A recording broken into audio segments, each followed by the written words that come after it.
देखिए, पटना की बैठक एक दुर्घटना की तरह विपक्ष के लिए हो गई है।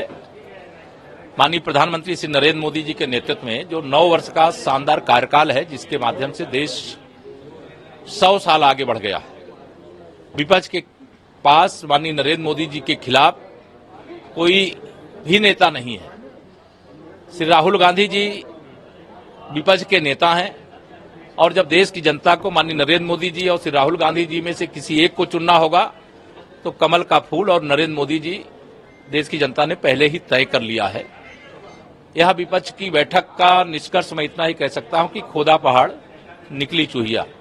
सर, लेकिन ममता बनर्जी का कहना है कि बिहार से बदलाव शुरू होकर हम सब एक साथ हो चुके हैं। आप कह रहे हैं साथ नहीं, लेकिन ममता बनर्जी अब नंगे की चोट पर। देखिए, ममता दीदी का मैं बयान भी देखा हूं और उनको सुना भी हूं। कांग्रेस से गिड़गिड़ा रही है, कह रहे हैं कि आप हमारे खिलाफ धरना ना दो। कांग्रेस और टीएमसी के बीच में जो झगड़ा है उसको पहले उजागर करें। दूसरा, श्री उद्धव ठाकरे जी वहां गए हैं। उद्धव ठाकरे जी का महाराष्ट्र में खाता खुलता हुआ नहीं दिखाई दे रहा है। पीडीपी वहां गई है, जिसके एक भी सांसद सदन में नहीं है। राष्ट्रीय जनता दल उस बैठक का एक तरह से श्री नीतीश कुमार जी के साथ मेजबान की भूमिका में है। उनका भी एक भी लोकसभा में सांसद नहीं है। नीतीश कुमार जी की पार्टी की हैसियत यह है, आज 17 है तो वो भाजपा के कारण, माननीय मोदी जी के कारण है। अन्यथा 2014 में वो भाजपा से अलग होकर के लड़े थे। उनका एक सांसद एक केवल जीत पाया था बिहार से। तो इस समय यह पूरा का पूरा विपक्षी दलों का जो एकत्रीकरण है, ये माननीय नरेंद्र मोदी जी के नाम का खौफ है, क्योंकि परिवार तंत्र और भ्रष्टाचार का जो तंत्र है उसको समाप्त करने के लिए और गरीब तंत्र को मजबूत करने के लिए माननीय नरेंद्र मोदी जी के नेतृत्व में जो देश में काम हुआ है, वह 543 लोकसभा सीटों पर 9 वर्ष पूरे होने पर अभियान चल रहा है।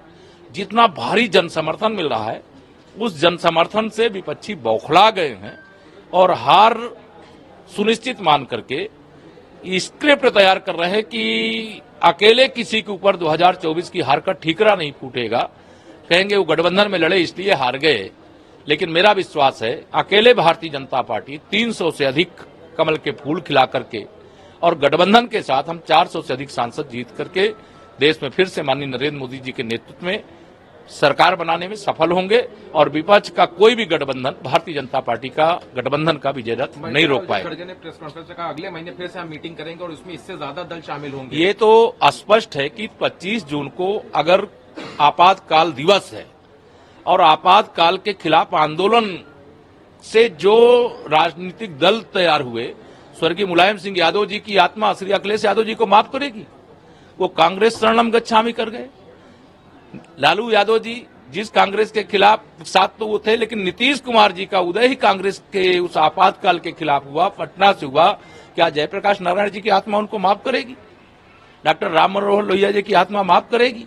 तो यह बैठक के जो कर्ता धर्ता हैं, चाहे आयोजक हो, संयोजक हो, मेहमान हो, सब सांपनाथ और न्योलानाथ।